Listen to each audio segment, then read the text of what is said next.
Hey, everybody. Welcome back to Pianist Academy. I'm Szczepanek. It's good to see so many of you here already. Lots of friends and old friends and new friends. So wonderful to see everybody. Hello to Rhodesy. Awesome. Great to see you, Rhodesy. And Juan, Sparrow Hawk, SerWoolsley, Antonio, Dith, Jess. Jess is in Athens. Awesome. And you're still tuning in. That's great. Unlike last time, I have my coffee again. So today, hopefully, will be a supercharged session.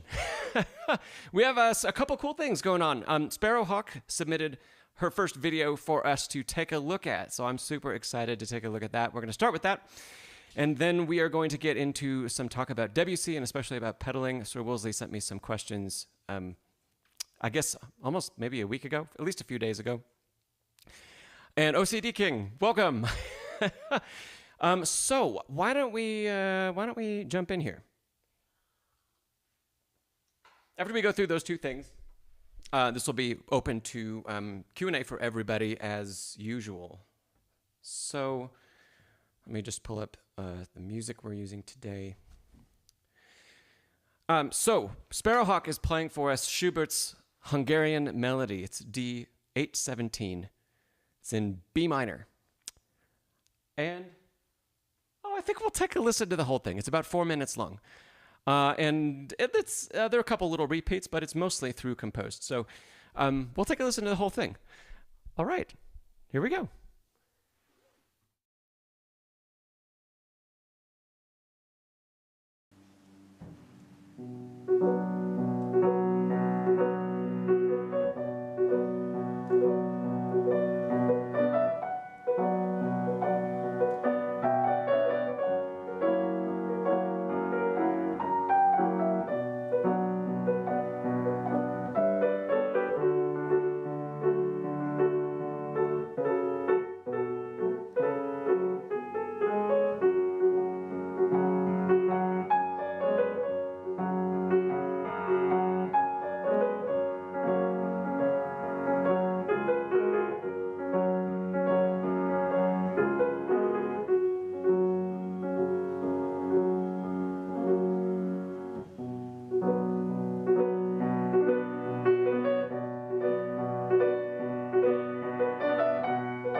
Hey, hey, awesome work, Sparrow. Awesome work. Let's give Sparrow a round of applause in the chat. Really, really great stuff. We haven't worked on Schubert before, I don't think, in any of the streams in a year and a half. This is the first Schubert. So that's really awesome. Greetings, Rodsy. All right. Yes, thank you, OCD King, for the applause. We can have more applause for sure. Dith with the flex. Very nice. Love it. So, Sparrow. Sparrow's first name is Thea, so we'll just go with Thea. Oh, gosh. Lots of really good stuff. You have a great feeling for the character of the piece. We're going to talk a little bit more about that, but Hungarian music, anytime we have Hungarian in the title, there's a very specific kind of character that we want to achieve, and you're well on the road to doing that. Really great work with the left hand and all of the jumps that we have. They're not massive. Well, some of them are a little bit more than an octave, or almost two octaves from 5 to 1. But those can always be a little troublesome, and we'll talk a little bit about those because there were some of the bottom notes that you were sometimes missing in there. Well, let's dive in, okay? Let's see here. I made a handful of notes for us to talk about. Okay, first thing first. I noticed some of your right hand, and it's because of the key and because of some of the fingering choices and where the thumb has to be. For example, we have this is right in the beginning of the piece. I'm not going to switch to show the music yet because I want to talk about hand position. But and I'm going to show you two angles for this. Sometimes when I'm seeing, I think you were playing it with fourth finger, this high D, and that's the fingering that is written in the score you sent me too. The fourth finger is very, very high into the key, more like playing all the way up here. And that's going to make it's going to make controlling that fourth finger very difficult, because the further we get away from the key edge, the less of a lever we have to work with, right? The keys are all like levers. The further we are to the edge of the key, the easier it is to control. Not only is it easier to play more loudly because we can generate more force, but it's also easier to play more softly. The further into the key we get, the more difficult that becomes. There's a much smaller descent of the key before the hammer strike. So some of this is determined by the fact that our thumb has to be on this F sharp. Right? But if we turn the wrist just a little bit in and more toward the center of our body, it's not so much that it's pulling us out of alignment. It's not a big, massive turn, and I'll show you overhead in a second. So it's not a huge turn this way, but it's just enough that instead of having the thumb on the edge of F sharp and the fourth finger way up high in the key, with a slight shift, fourth finger comes way out, and my thumb is still on the edge of F sharp. So let me show you the other view for that. Okay, so here's our thumb on the black key. Here's what you're currently doing is something that's like this, and you can see just how far up in the key the fourth finger is.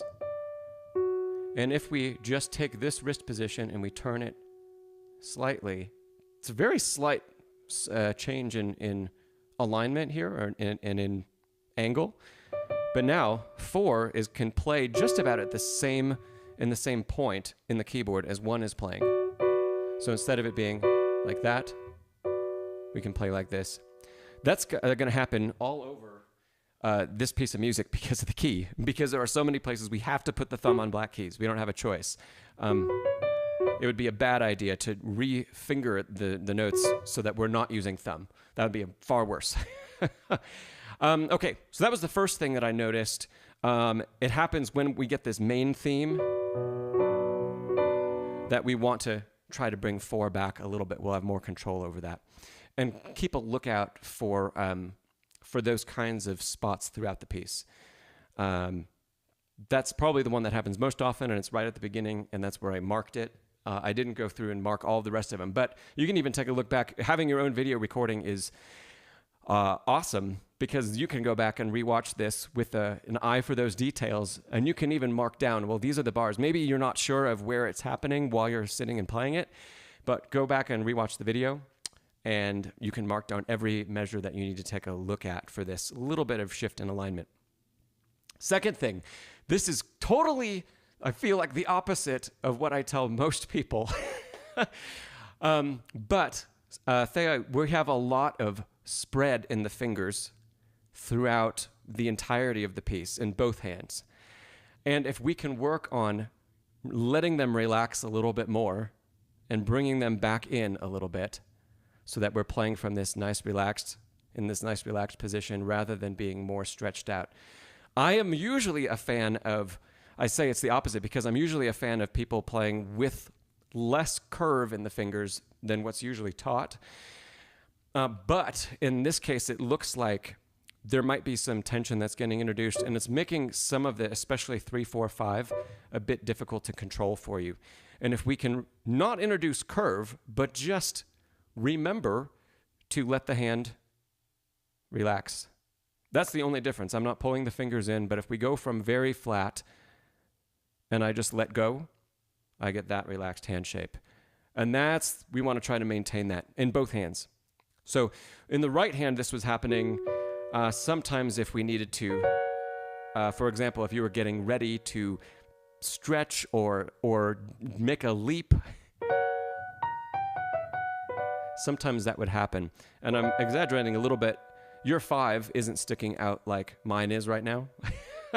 So it's not, that finger isn't up and with that much tension, but all of the fingers seem to be just splayed a little bit more than they need to be for something that there are some octaves and some stretches where we need that, but overall not too many. Okay, so watch out for that. And the same thing goes for the left hand. If we can introduce more curve, that's going to lead me into the next point as well. Think about, in all of these leaps that we have, we go back and forth and then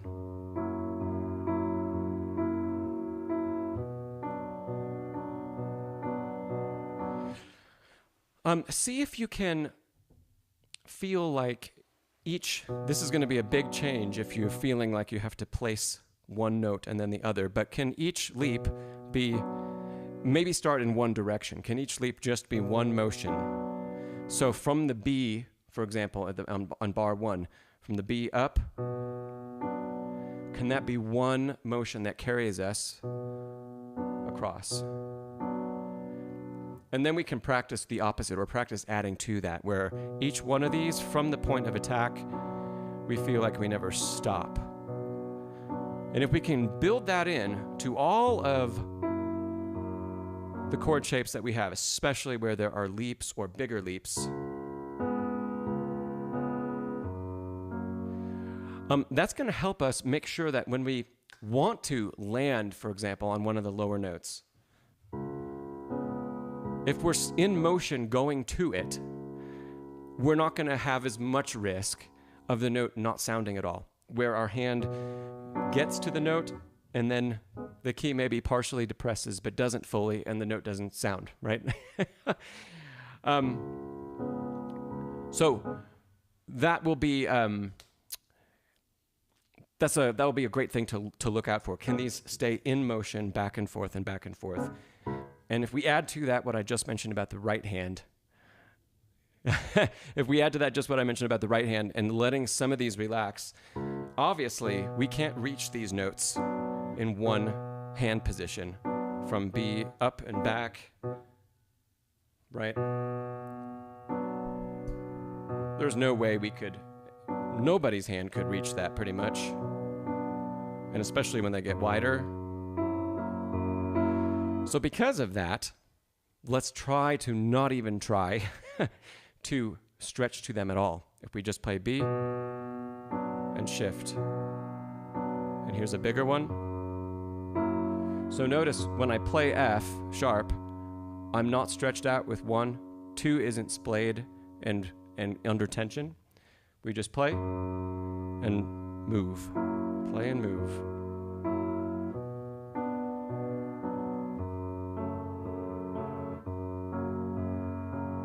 Okay. All right. Okay, cool. The next thing that I wanted to talk about. Oh, okay. This goes back to a little bit of the character of the piece. So it's in the right direction, very much so. We can help it along a little bit more if we really make sure that every 30-second note is at least as fast as the rhythm that Schubert marked. So now I'm going to put the score up for everybody. Okay. So throughout the piece, this is one of the motifs, right? We have 30 seconds and 30 seconds all over the place. I'll just mark a little bit on the first line, but they continue on and on and on. We want to make sure that those stay nice and crisp.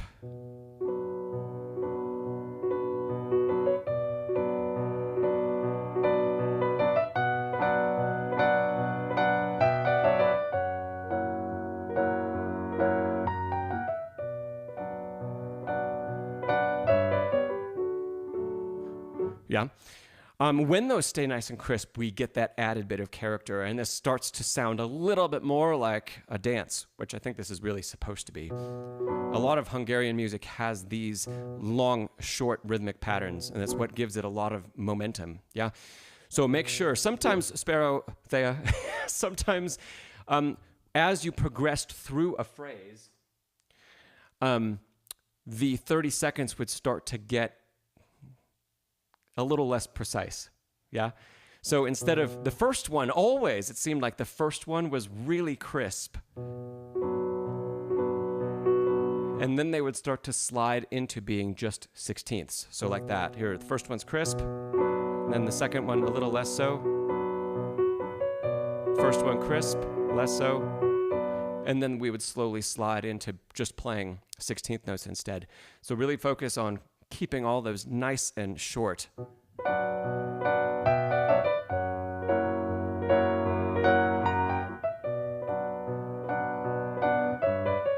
Yeah? Okay. SerWoolsley, keep playing. That's okay, Thea. That's why we're talking about it. Yeah. Related to rhythm, this is something that I think would be super easy to misunderstand. Looking back at the score again, here we're looking at measure 42, and I think this is the first time, come on, here we go. This is the first time we get this, there it is, this like grace note and 30-second figure. And it looks more confusing than it actually is. These should be like just little turns that land on the every eighth note beat. So for example, after the first one,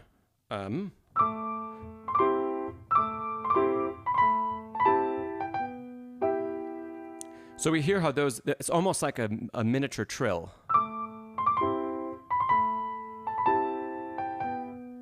If I play it very slow. One more time.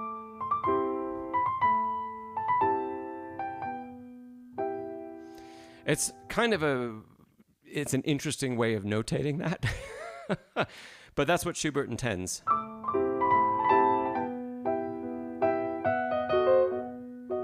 Same thing, next line. Yeah. So those can be just little shakes of the wrist. We can play that mostly with just rotation. And a little bit of finger activation. And I'm doing, yeah.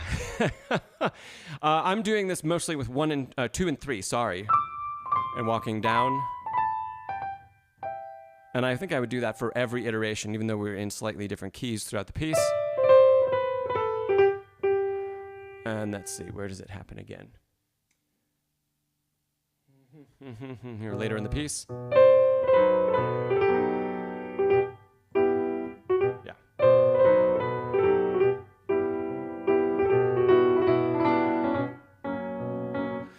Right. Okay, so just keep those turns. Yes, exactly. You didn't have enough time for the main note. Yes, this will get you there because we'll be landing. If you think about it, instead of all of the mess of notes that it looks like on the page, if it's just a simple turn, almost like it's two grace notes, and then that should help a lot with that. And it'll continue to help that same character with the 30-second notes because it'll still be, bright and sprightly. Great. Okay. Let's see. Great, we talked about that. I think I have maybe one or two more things. Our thirds in the right hand, wherever we have those thirds. There's maybe a little bit of a technique change that might help you make all of those notes pronounced. Pronounce all of them, articulate all of them. So here's an example. Right, we have little bits like that all over the piece. Here's another one.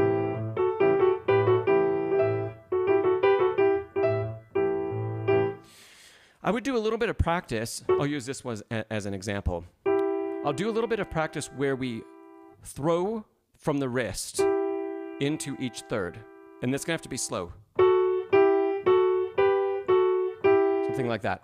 So pay attention to from here down in the hand. And we can play it out a little bit more loudly than we'd want to. We want to get used to this tiny bit of activation.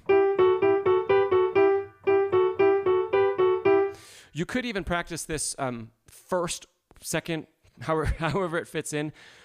You could play with the wrist up just a little bit above, let's say, where neutral might be, so that instead of doing a big lift beyond neutral, which we never want, we don't want to do that.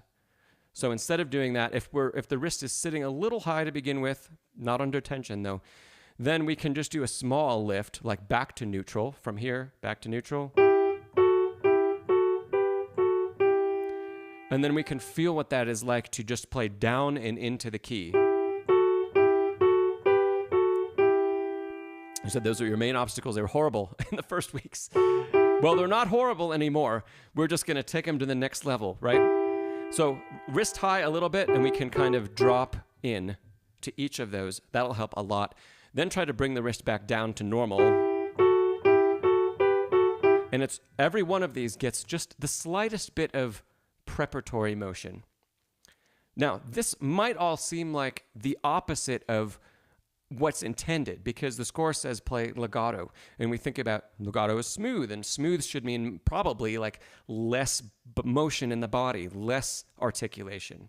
But when we do that, then we have the problem that we just experienced, which is where things they don't sound, or we don't have crisp finger attack, or where 1 and 3 and 2 and 4, when we have thirds in one hand, they're not playing simultaneously. That's because we're probably using too much finger only and not enough of the rest of the playing mechanism. So by going slowly and exaggerating the dynamic a little bit, that's actually a lot, which is fine. We can start to build in that technique. Then we go back. I wouldn't spend a massive amount of time doing that. A few minutes here and there. Pick two of the measures, two of these measures in thirds on a particular day. Spend 5 minutes at most doing this kind of technique. Then go back and we put it in context. So if I start in the same place. So now it doesn't look like I'm doing a whole lot of that movement. But because of practicing that way, when I want to minimize it and I want to make it more efficient, that other technique is still built in and it's still present. So now I can create a more legato line. But I've gained all of that articulation that I really want, that I want to make the phrase sing, etc. That'll super help. Anytime we have thirds, that's my favorite way to practice thirds in one hand, doubled thirds in both hands, or sixths even. In that sense, it's kind of like, an etude in thirds and sixths. If we're going to work on something like that, I would spend a pretty decent amount of time working on this type of technique. Rhodesy, you said you didn't know that it existed. I'm glad that I have shown it to you. Thanks, SerWoolsley. Give it that thumbs up. Awesome.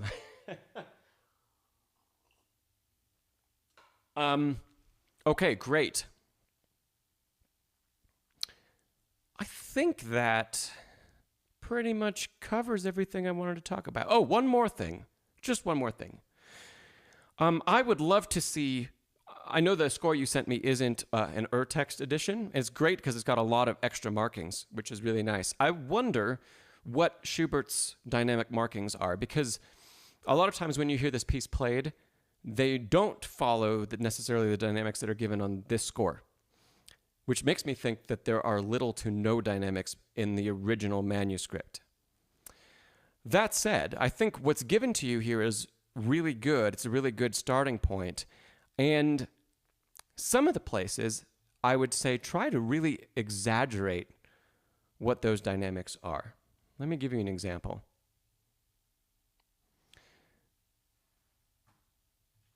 Okay.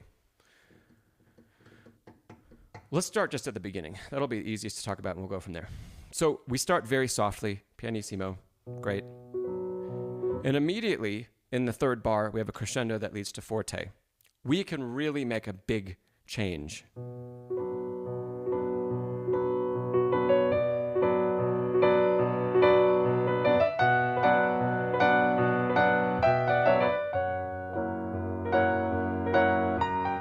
Whoops. And then, so here's something that's not marked in the score. We have this descending motion, and then a change in harmony in bar 7. That's an opportunity to change color, and that can partially be done with dynamic change. And you're doing some of this already because of your sense of timing, and you actually are.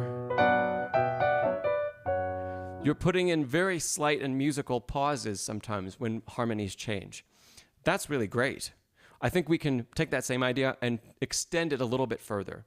So maybe no extra pause, and maybe even slightly tighten it up.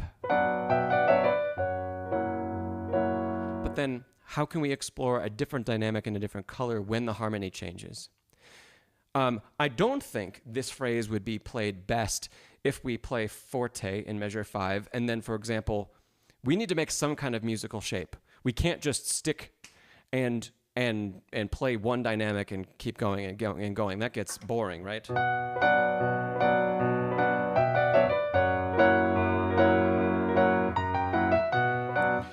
That's not fun to listen to. So instead, we need to make other little shapes that aren't written down for us. So we crescendo to forte, and then I'm bringing it back down and allowing a secondary crescendo to this next descending line. And then I'm predicting a little bit the decrescendo that's in 10. I'm starting it a little bit early, letting it be influenced by that motion that happens in 8.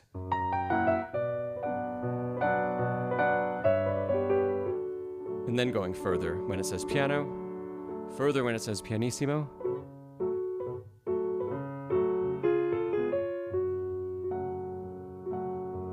Yeah? That keeps this really exciting and keeps the pace changing, and it keeps the listener engaged. Yeah? Maybe also us engaged too.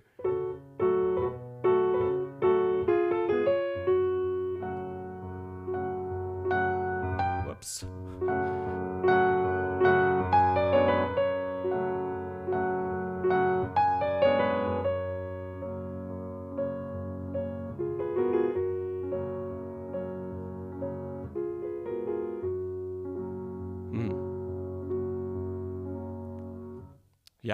Yeah.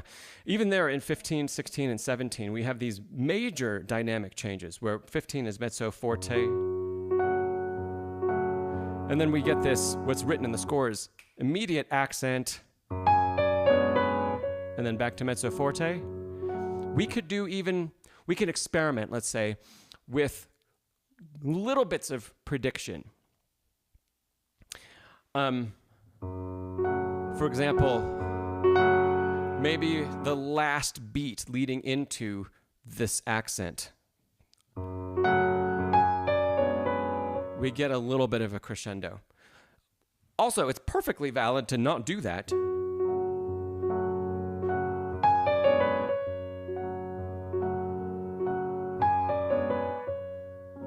I think our sense of timing needs to be a little different if we would approach it that way. So, all in all, there are a lot of good and correct ways of approaching it, but continue to experiment with how much further can we pull the dynamic changes. Yeah, especially when, you know, in measures right next to one another. I just turned it off the screen, but here we have this accent, fortissimo. One beat later, we're pianissimo. One last thing, not necessarily related to this piece, but all pieces, let's say, related to this and every other piece. When we have a massive dynamic change to make, it usually takes time for that to happen. Yes? It takes time for sound to travel. It takes time for, if we're in a hall, for the sound to finish bouncing around. And it takes time for us to change and make audible a massive change. If we play fortissimo and straight into pianissimo, those first couple notes are always going to be masked. They're going to be covered up by the resonance that's already happening. So if we have fortissimo, that's why there's, if you hear me, I'm pausing kind of excessively. Right harmony there. But there's a long pause because, thanks, I love Bach. There's a long pause because I need to give time for the instrument to die down a little bit, to stop resonating so powerfully, so that the first beat, it's almost like playing a subito piano. The first note that I play is still audible. Because if I don't do that,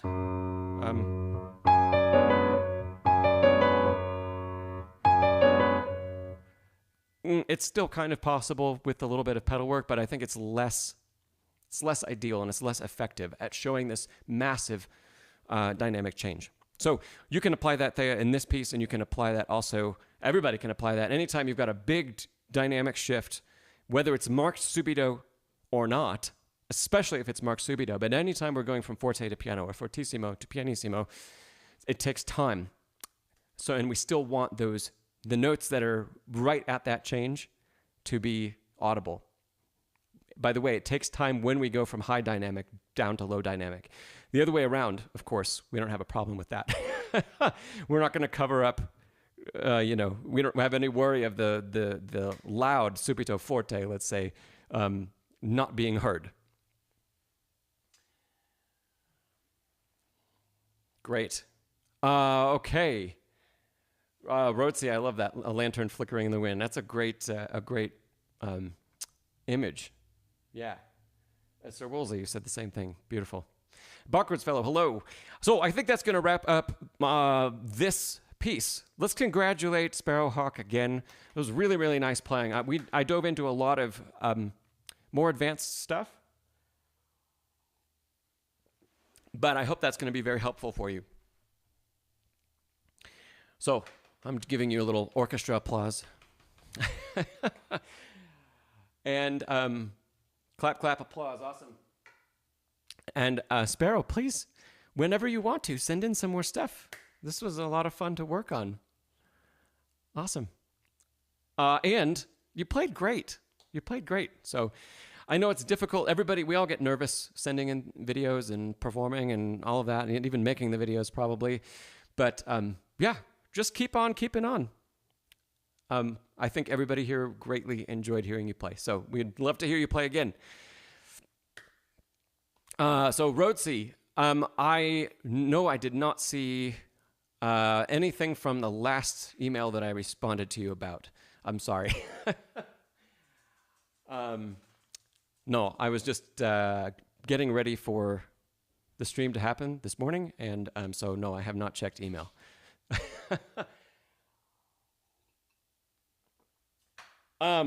Okay, before we open this up to Q&A, we're jumping over to SerWoolsley's question about Debussy. And let's see, I still have that here.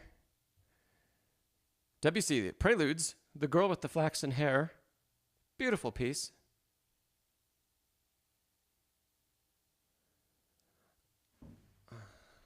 Let's switch this around a little bit.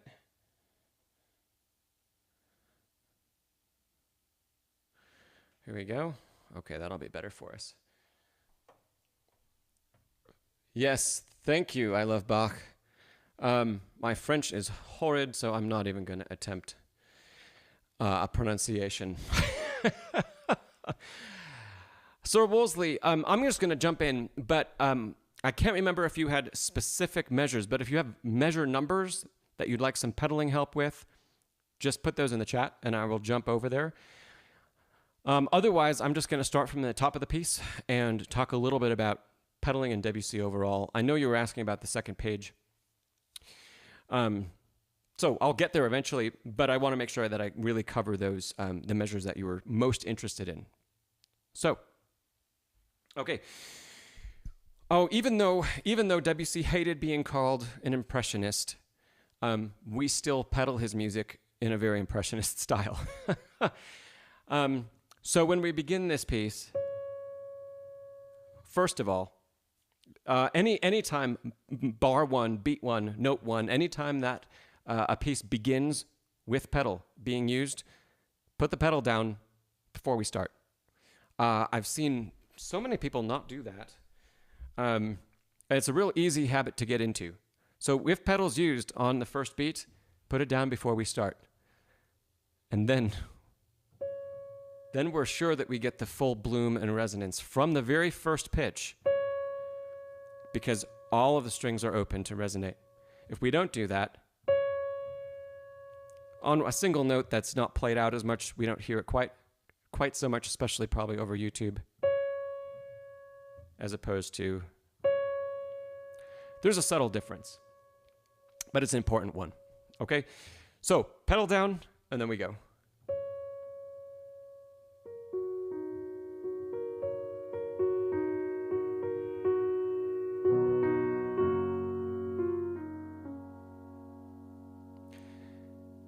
So in this piece in particular, we have a lot of use of finger pedaling, you could say, or finger sustain, that we need to work in conjunction with. Oh, you said, SerWoolsley, measures 1 through 6, the ones that we're starting with. Great. We have a lot of finger sustain that needs to work in conjunction with a foot. So what I'm doing right at the top here, I'll put pedal marks in blue since measures aren't in red. We start ahead of time, pedal down, one pedal.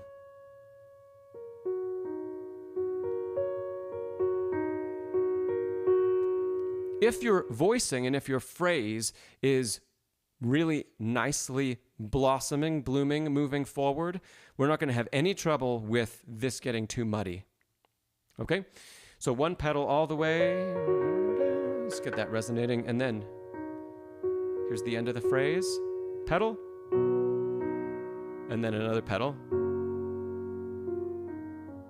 and then I usually play that cleanly, so let me mark that down. So we have pedal, pedal, no pedal, pedal on the last D, so that there's no blur for these melody notes, and then pedal back down. I wouldn't necessarily take a fresh pedal for each of those 16ths. And Rhodesy, did he put any pedal marks in there himself? No. Most composers don't put pedal marks in unless they don't follow tradition of pedaling. So no, almost any time you see an edition with pedal markings printed for the great repertoire, they are put in by the editor. They might be great, but they're not from the composer. So yes, SerWoolsley, full pedal in bar 1, 2, absolutely yes. The reasons it won't work are if we play this out too loudly. It says, I can't pronounce that. Sans rigueur, without rigor. So if we play it too aggressively, that doesn't sound good and it doesn't sound like Debussy. If we play it without good shape, maybe the first note's good, but then if we don't go in the correct direction,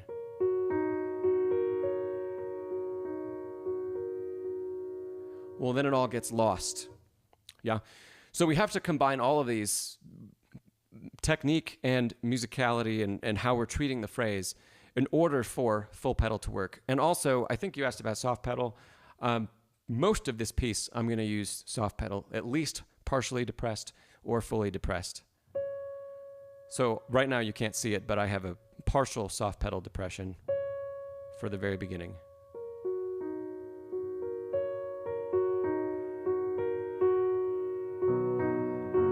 Clean then?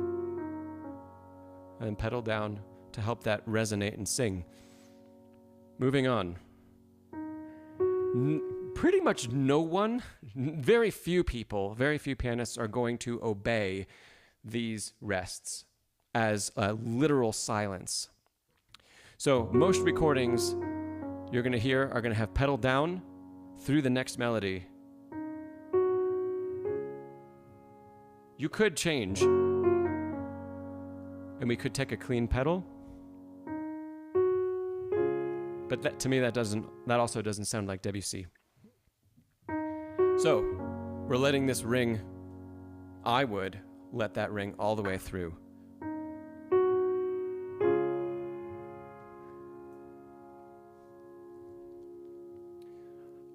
Thank you. Well, I love Bach. Yes, it is the I say Durand.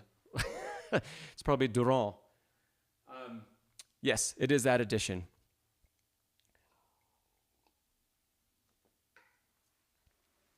Yeah, SerWoolsley, I hope you got the same one. It's available on IMSLP. It's free. You don't even have to purchase unlike Chopin, which we talk about a lot here, and you need to make sure you go out and buy like the Paderewski or the Wiener Urtext or something. No, these are available to us all for free, which is super, super. Okay, let me go through pedaling on measure 5 and 6. We have a fresh change at the beginning of 5. Change, change, change, change, change. So, pedal, pedal. Each of those gets a fresh pedal. So the notes that don't get a fresh pedal are those secondary melody notes. Last thing. Most people play one of two things here in measure 6. Thanks, I love Bach. In measure 6, this is always broken. So either the bottom note, I'm going to put these on two sides, either the bottom note is broken or the bottom two notes are broken from the rest of the chord. I really like playing the bottom two notes broken because I think the E flat alone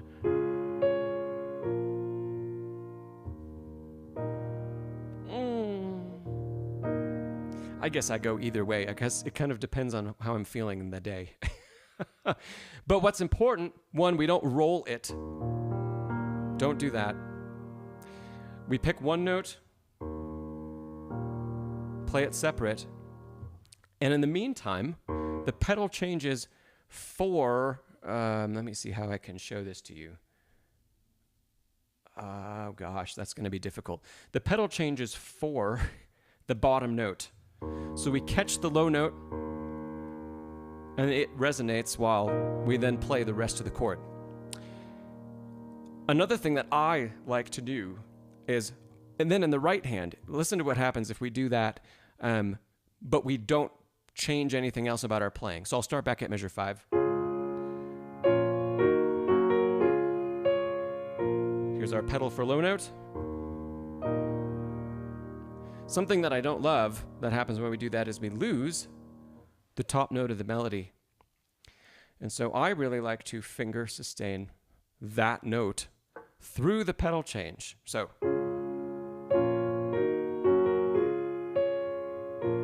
holding the high B flat. It adds just a little bit extra sustain and we really can get the sense of the end of the melodic line. Yeah. So, otherwise without, it's broken. But with, yeah. Okay. Let's see, SerWoolsley, you mentioned, okay, you're mentioning a recording. Let's see. So, okay, you like the chord split, 2 in bottom and 2 in top? Great. I'm 100% behind that. And the chord is rolled in the recording you were talking about earlier. I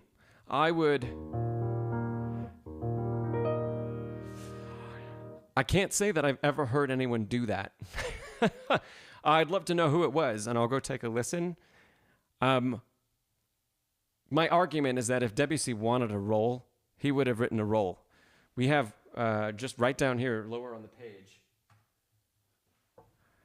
he obviously knew how to write a roll, and he knew that we couldn't reach all of that in one hand position up above. So I think it's strange to choose to roll when he obviously, just a few measures later, writes one for us. And this we can actually reach all in one hand position if you've got big hands. I think if he wanted to roll, he would have written it. I'll go and try and look for it, SerWoolsley, but if you could let me know who it was, I would like to hear it and see what it... I love Bach. That's a great comment, yeah. I'd love to hear it and see how it works in context, but...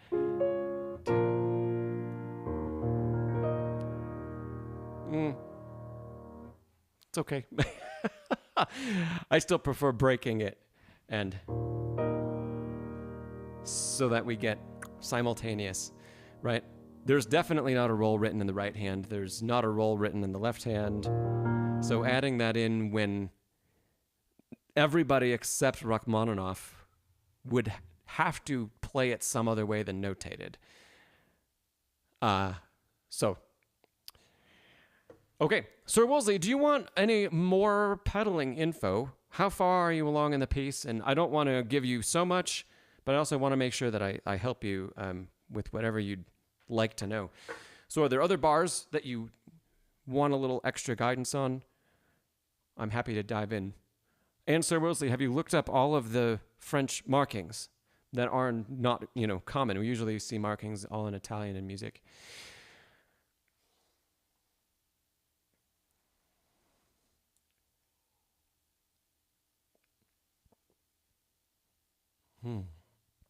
I'm SerWoolsley might be looking for that link, or if you pasted it in, it didn't come through.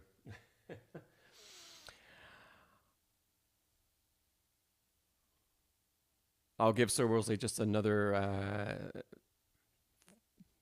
15 seconds to say. Okay, so you say apart from 1 through 6, it's pretty straightforward. Okay.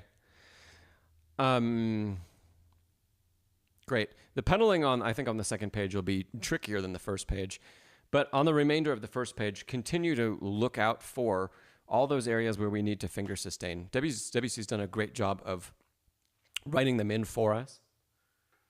For example, here.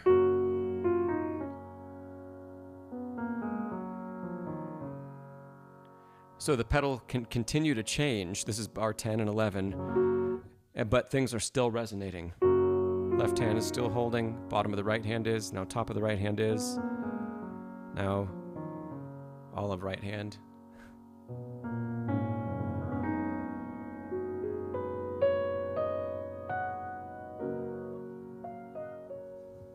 Yeah. Let's see what else. Oh, same thing, the bottom of page 1.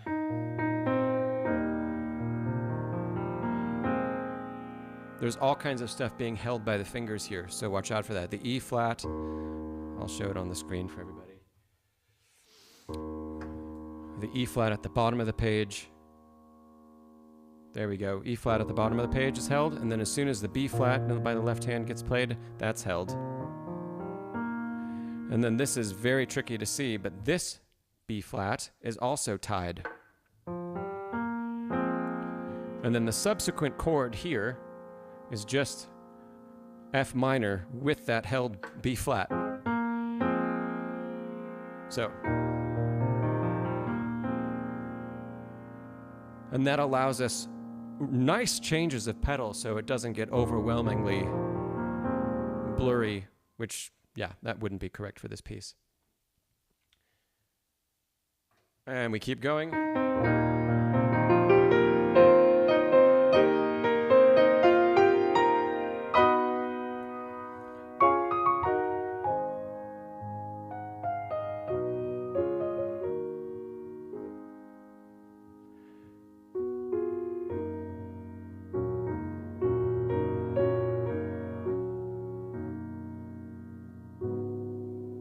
Yes, I love Bach. I will, let's talk about that. First chord of bar 12. Yeah, let's go back to that.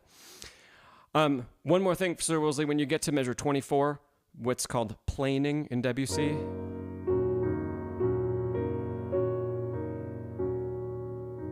That's going to be tricky to pedal because we don't want complete clear pedal changes, but we also don't want to muddy the harmony too much. So I'm almost doing like every change in harmony or every step along the plane, I'm doing like a 3/4 pedal so that there's just the tiniest bit of continued resonance in the previous chord, so it's not da, da, da, da, da, too choppy. So that I think is actually going to be the trickiest place in the whole piece to pedal, because we need a pedal change every 8th note, but it's not a complete change. So I know you haven't gotten there yet. I'll look forward to hearing you play it when you submit a video, SerWoolsley. So I love Bach. You said how to play first chord in bar 12. We'll cover this and then we'll open it up to questions about everything. Like Yuri, welcome Yuri, and I see your question. We'll come back to that. Absolutely, great question. Okay, measure 12. We have this rolled chord. All right, let's approach this in two different ways. If you have a hand size that can reach the entire span of what we have here, D flat, A flat, C flat, D flat, E flat, and hold it all down. Let's see. We know what the chord is. You've seen it. I'm going to switch cameras. Okay. This shape. If you've got it all in one grasp, that is the easiest way to do it, and that's probably what Debussy intended.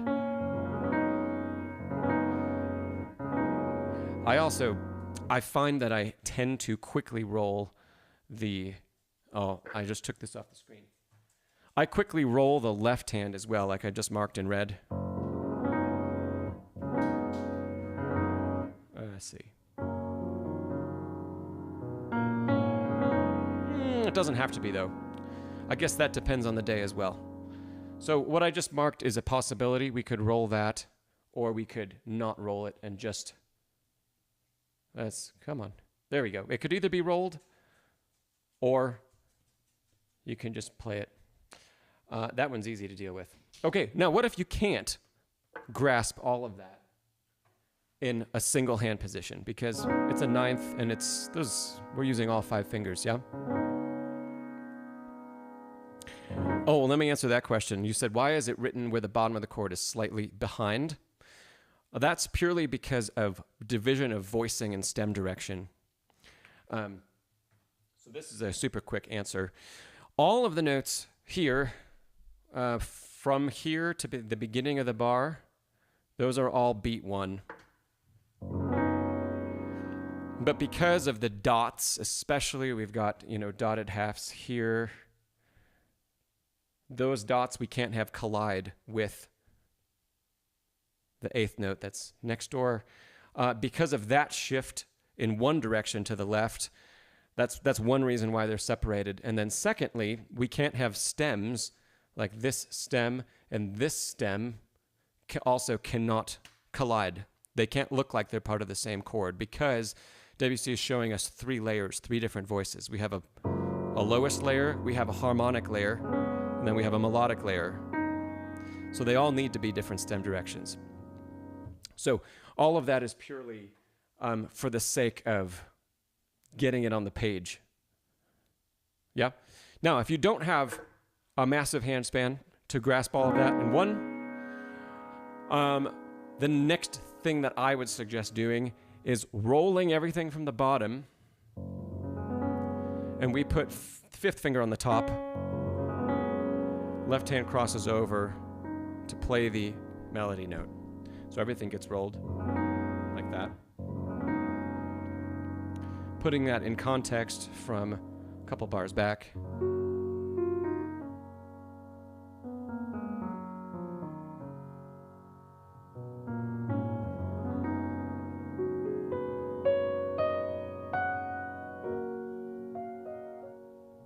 Yeah, so that still works really nicely. It can still be very subtle and soft, but it's not quite as, we need to change our timing and our sense of phrase because of that. It's also a little difficult to transition the melody from right hand to left hand and make that completely legato. But it is possible. So those are the two ways that I'd tackle playing that. And SerWoolsley, I think you've got pretty big hands, so you'll probably go with the first way. Yeah. Okay, awesome. SerWoolsley, let me know if you have any other questions about that. I went on a little bit of a deeper dive just because I know a couple spots that usually trip people up. So, great. We'll look forward to hearing you play it. If you said it was Debussy playing Debussy? I can't remember if that's what you said.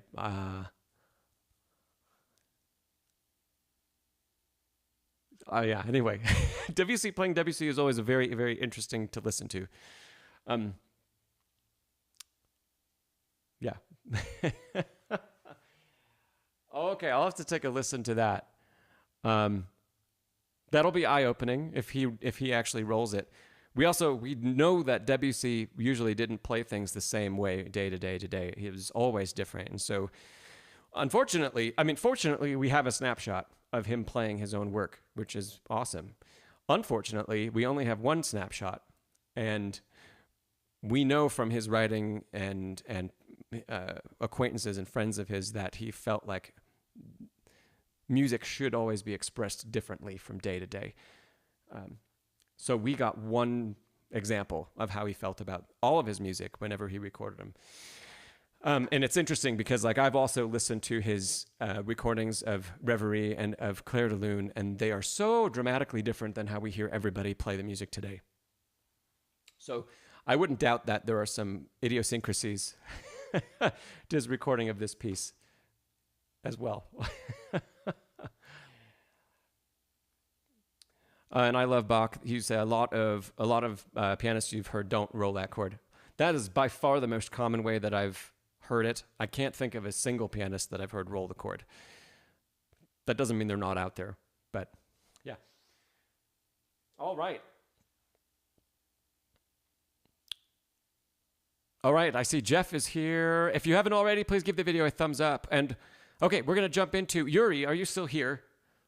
I think Yuri's question, was that the first question? Let me go back and see, because we're just going to dive into everyone's questions.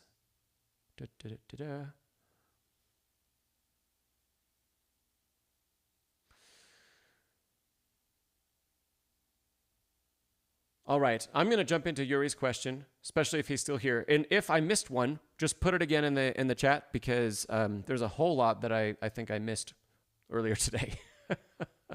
So go ahead and drop your question again in the chat.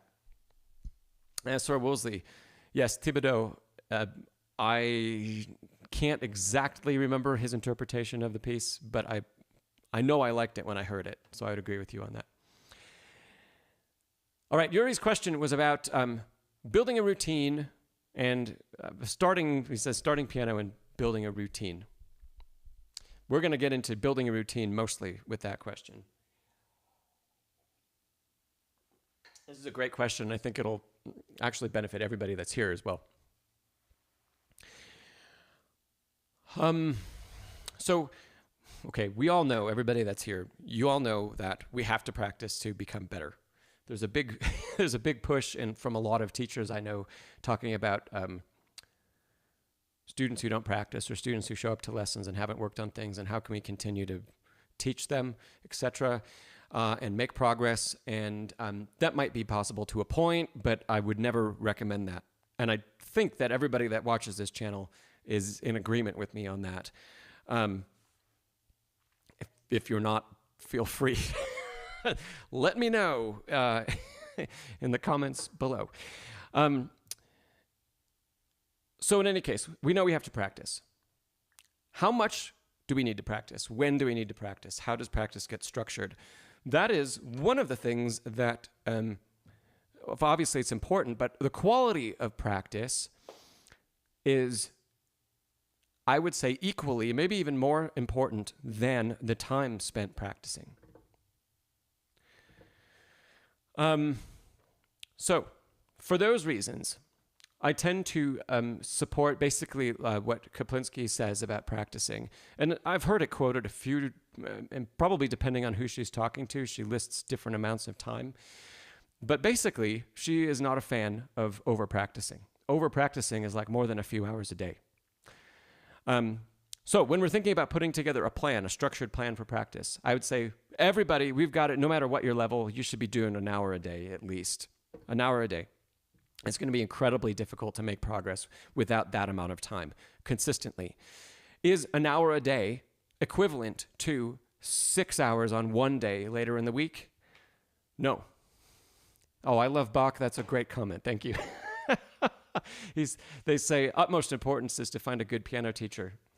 That really, really is important. I know that a lot of people here are self-taught, and that's part of the reason you tune in to these, and I really appreciate it, and I'm grateful that you give me the opportunity to help you out. That's awesome. But yeah, not all teachers are equal. I can't tell you how many of my private students have come to me, and like, this isn't a flex or a brag, but it's so many of them tell me after about 6 months of lessons, they've learned more in 6 months than they did in 6 years with a previous teacher. Great. I'm happy that they feel that way.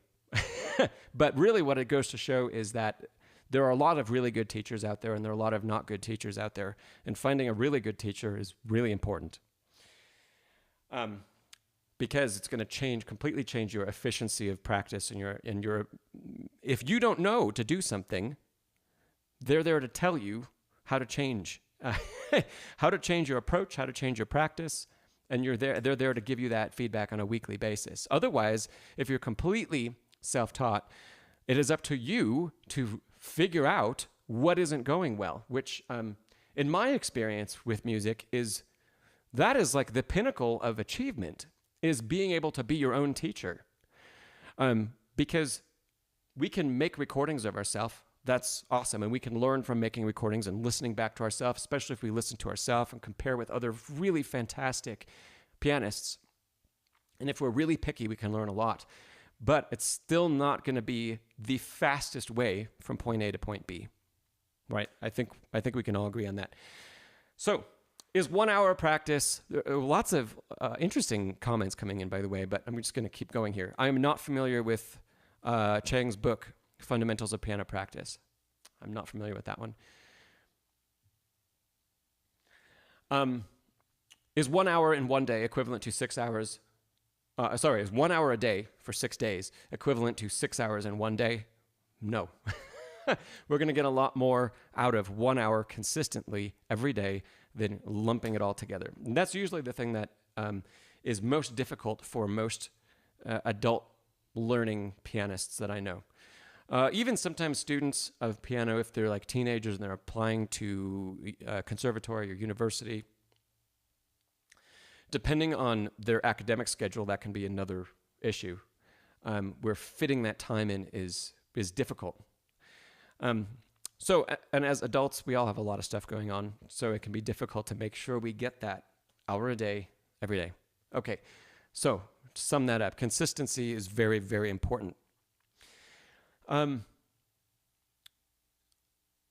depending on the level you are, for most learners of piano, I would say even all the way up to like RCM level 10, a very high level of achievement, we would want our practice to be, I usually go for about 25% technique, which means practicing our scales, practicing arpeggios, practicing cadence patterns, practicing those things in rhythms, not just going through the notes, right? There is some point to going through scales and just playing them.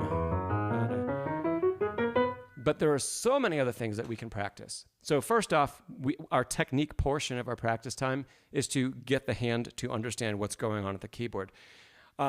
Second component is get the ear to understand what's going on in different keys. The third component is to help train the playing mechanism, the body and the hand, to perform other things, other musical things, outside of repertoire. So I love Bach. Clarify that. You say RCM 10 and ABSRM 8 is a lie. I have my feelings about the numbering 2, but clarify what you mean. Okay, technique practice. 25% of our practice time is usually what I vote for until we get up to, let's say, 30 minutes, 45 minutes. That's getting to be a little excessive. So if you are practicing, for example, 4 hours a day, I wouldn't practice an hour on your scales and technique. That's overkill. I love Bach says the jump, dip, ABR, RSM, and oh, yes. And then to the diploma levels. Yeah, okay. It is insane, yes. I tend to, so speaking of that, a lot of students use RCM and ABRSM to structure playing and for the syllabus and exams and all that. They're great. But when we get up to, for example, like RCM 8 and up, I start switching over to like the Henley system. Now, that doesn't come with technical work and all those other things. But the Henley system of numbering is going to really help divide out all of what gets lumped together in the diploma level, where all of a sudden, Rock 3 and Bach Well-Tempered Clavier are put on the same level, and they're not at all the same level. So yeah, usually I'll switch over to Henley at that point.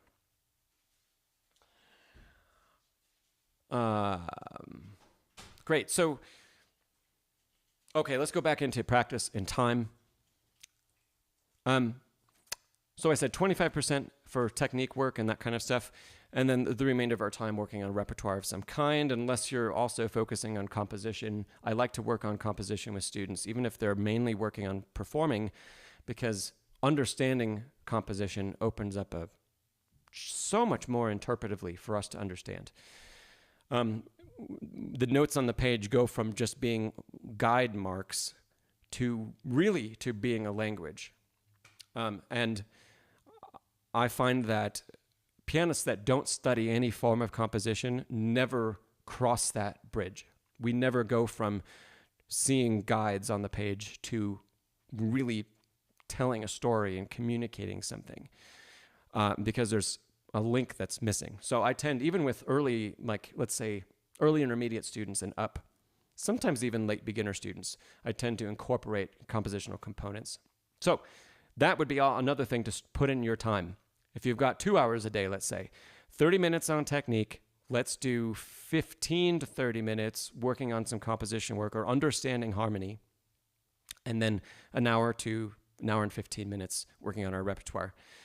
The last bit that I wanted to mention about that is having a routine of when you practice, especially for adult pianists.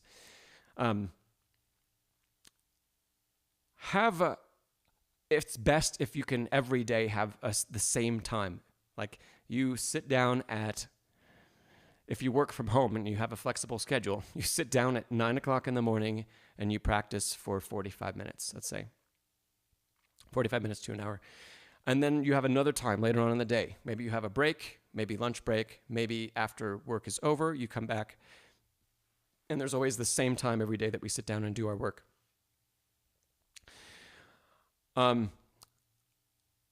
the last little bit, I'm a big fan of not having super extended long practice sessions. And this is another thing that I've heard Kaplinsky say. An hour practice session can be, for example, 45 minutes at the keyboard working and 15 minutes thinking about your music, or even just 10 minutes thinking about your music, 5 minutes getting up, stretching, making a cup of coffee, anything like that. Because when we stop, there is so much else going on that our subconscious is working on. It's working on processing everything that we just put into it. I was actually talking with a student of mine Monday who will say they have a little bit of an issue in that they get very laser focused, which is good, but then they start to work on like one page of music for 2 hours. And they kind of sit down and it just turns into like a bashing session where we're just playing notes over and over and over and over again. That's not nearly as productive as it could be. I Love Bach says, sounds like you. What I told them on Monday, and what I'll tell all of you, is that rarely when I'm working on rep, if I'm really in the zone, I might spend up to an hour on a single piece or a single movement. But rarely do I go that long. Usually, things are so structured, finely structured, that I'll say I'm working on the exposition of sonata, whatever, and that's all I'm working on. And I've got about 30 to 40 minutes, and I'm going to work on it for that long, and then I move on to something else. And then the more time that we have, we can come back and we can revisit that stuff. But there's a point where, especially if we're just playing the same material, when we have a really long piece, we get into obviously new material and we keep challenging the mind in different ways.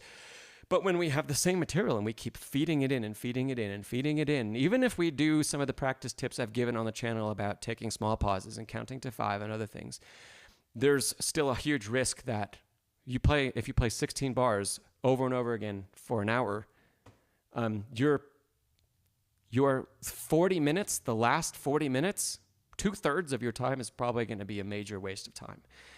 Or if you just spent 20 minutes on something else and then 20 minutes back on what you played, it's going to be way more productive, especially when the amount of music that you're working on is so small. And I Love Bach, you say there's so many pieces and too little time. Yeah, I wish there was more time. Ricardo, hello. Ricardo says you usually do about 30 minutes of practice after coming in from work, and then later you play without the pressure of practicing for a defined time period. That's pretty good. That's pretty good, especially if you want to take that time to enjoy playing.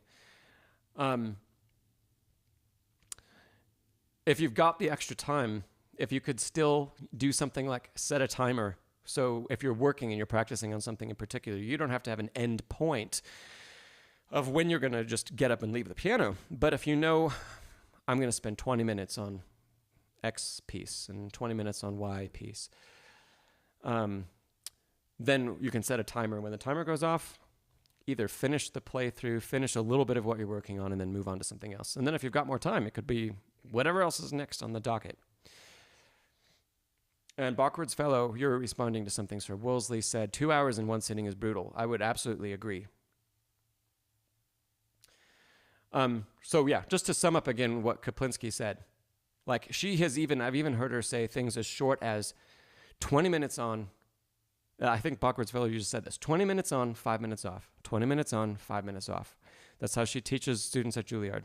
Then that adds up to a whole lot of practice time, but those 5 minutes are crucial to letting our subconscious process what we just put in and also resetting so that we aren't just overwhelming.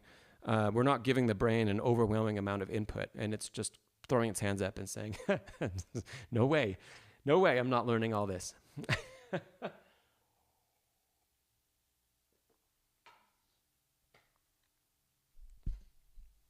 All right. The only times that I find myself not able to keep on that schedule is usually if I'm in the middle of prepping for a performance, a big performance, and if, playing through one piece of mine is going to take 30 minutes, I might need more time than that because I'll be in the middle of playing through stuff and then I'll want to work on it immediately. But if you're not in a position like that, I would never recommend taking that amount of time. And even in those circumstances, as soon as I finish that piece, I'm off the bench, taking a break. Even think about it in performance. Nobody sits down and plays nonstop in a concert for 2 hours straight. The entire program might be 2 hours long, but every piece, they're getting up, they bow, you walk off, you come back, you play again. And, for all of you who've been to a lot of concerts, the amount of time the pianist spends off stage is very different depending on who you go see. And sometimes between pieces on the first half, it might be 1 minute, 2 minutes. In the audience, sometimes it feels like an eternity when you're watching, but backstage, they're probably doing a little breathing exercise. They have that time occupied to reset themselves. They're thinking about how they're going to start the next piece, take some breaths, recompose, and then they go out and play again for another 20 minutes. So even in cases like that, I hear a lot of talk about you need stamina to play for long periods of time. That is true and it isn't true. If we're needing to play a 2-hour concert, yeah, great. There's a certain amount of stamina we need to get through it all. But in a sense, physically, it's no different, no more than sitting at the piano and practicing.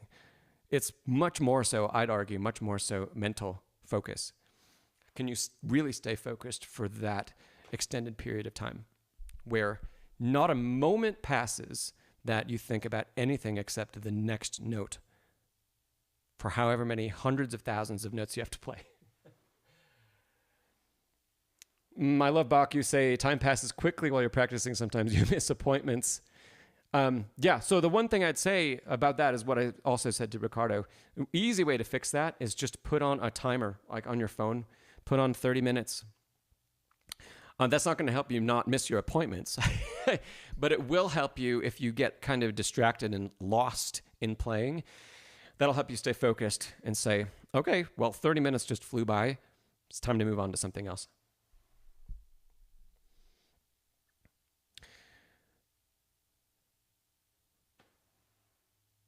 So Backwards Fellow says, you recently played D-flat major scale for 30 minutes. And then you tried to switch scales. The fingers wanted to, yeah. That's funny. I'm not exactly, that's interesting. Yeah, 30 minutes on one scale. That's a long time.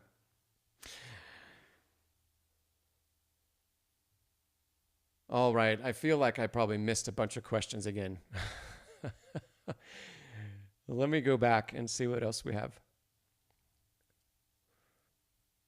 Nelba said, do you think Debussy would like to be called a moodalist?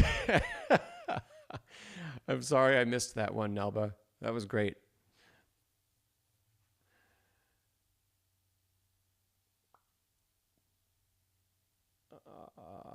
Let's see. Megan had a question. Megan's question, she said, not technical question, but wondering how you approach playing and practicing when you're going through a difficult time emotionally. That's a great question, Megan. Hopefully I can stay here in the chat. I'm not going to be able to see what's coming in right now, but I would take some time in practice to have a piece or two that you know well and that are meaningful to you to play for whatever reason. It could be a good emotional meaning. It could have a good memory tied to it. Anything that's like that, and I would make sure you give some time to yourself every day to play that. So that's one thing I would make sure that you do. And then depending on the kind of person you are, like me, I get lost in details of working on things. So if I'm struggling with something large or even just having a bad day, which we all have, I find that if I really like dive in and I work on perfecting things, I completely forget about everything else that is in my brain, in my mind. Not everybody might work that way, but I find for me that that's super, super helpful. So instead of, I do a combination of those two things. I'll play some things for relaxation and for enjoyment, and then I'll dive in and work really hard on pieces of music that need it, or something that I have wanted to work on that I haven't had time to, something like that. And it'll be like, I'll almost like put pressure on myself that, oh, I have a performance, I have to perform this soon. It's in my mind that I think about it like that, and I've really got to get this right. And so my mind just flips into uber focus mode. And then for that entire duration of practice, however long that is, I end up being really happy. So those are two things that I would do, and feel how they can work together and with each other.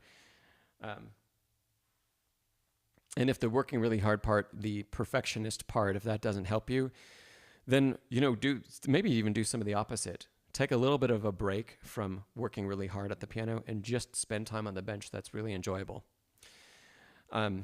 So we're not focused on learning a lot of new rep or anything like that, but just going back to old things that you've really enjoyed playing. If you have a little bit of harmony knowledge and composition knowledge, write some music. Write music. It's almost, I almost think about it like writing in a diary or something like that. It's like writing music, especially if it's expressing what we're currently feeling, gets it out. It gets it out of us and helps us to be free of that, especially if they're negative things that are holding us back in other ways or just making life really difficult. Great examples of that through all of the great composers. They were inspired by a lot of usually really horrible things that happened in their life, and that's when they wrote their masterpieces.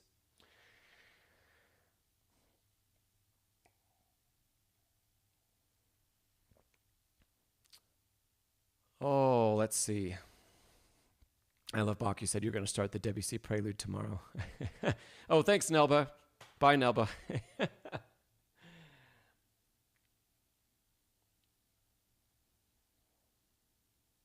So Bachwards Fellow says, oh, remedial mode. Too long not practicing scales. Yeah. If I'm completely honest, I don't practice scales a whole lot, but they are always a part of my pre-concert routine. So sometimes I'll throw a scale in here and there if I want to. But ironically, yeah, it's if I'm in the green room about to walk out, I run through usually half a dozen scales and play some stuff, and seems like that's always a part of what I do before I perform. So there you go. There's another use of scales that we haven't talked about elsewhere on the channel.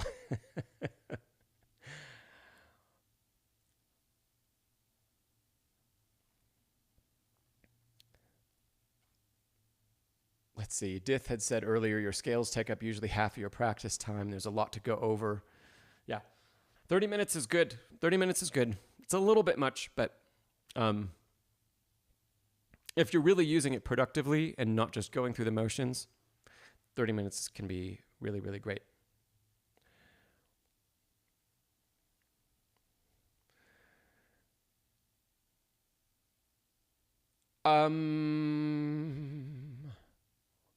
Let's see. Oh, SerWoolsley, you have to go. Okay. All right. Did I miss anybody's question? I've been trying to look through everything and scrolling back and forth, and I don't think I have. But let me know.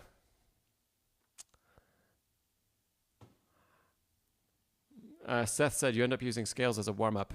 That's okay. It's okay to get the fingers working. But there's so much we can do with them. I feel like that's something I'm always saying. There are a couple groups online that I belong to, and I'm always telling people, like, scales, one, they don't have to be boring, and two, they're actually really important. and more ways than just going through the motions. And Dith says not just scales, which helps. It's scales, broken triads, block triads, arpeggios, in a bunch of different keys.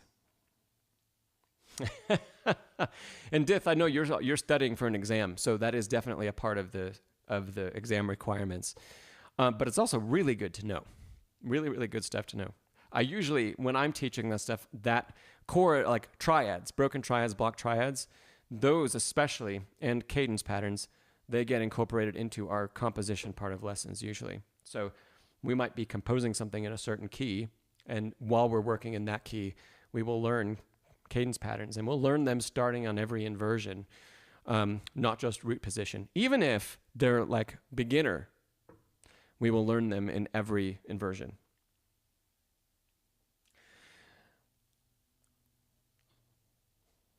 Yeah. And Dith, you just started your first pop song. Fun. What is it, Dith? Let us know. Seth says, do you have any good book recommendations for composition?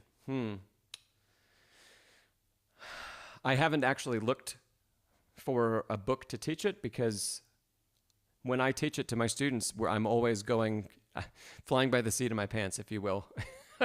It's not like I'm making it up as we go, but it's different for every person, because every student has certain things that they're better at than others.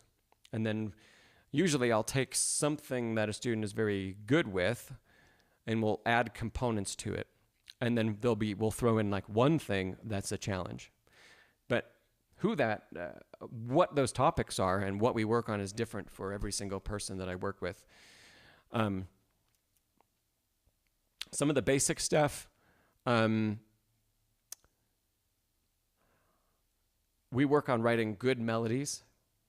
Everybody will work on writing good melodies with good shape. We work on learning species counterpoint.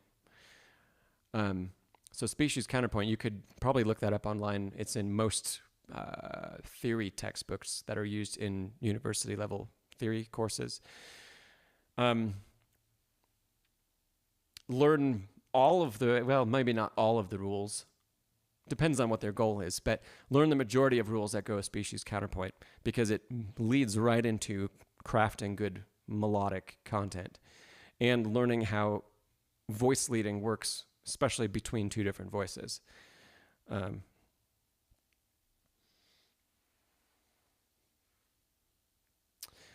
Rotzi, what was your question? Can you type it again? I'm sorry, I forgot it.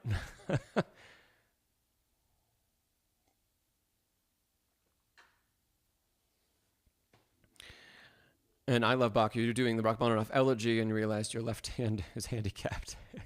in that Rachmaninoff, I love Bach, be sure that you let the hand continue to move. Don't try to stretch. None of that stuff are we going to reach in one hand position. So just let the arm guide the fingers where they need to go. Rhodesy, yes, I can look at Rhodesy, why don't you email me and, since you said performances, can you pick one that you'd like me to play on the next stream? And I will play it live for everybody, and we can talk about it. And yes, I'll absolutely put them on the next stream.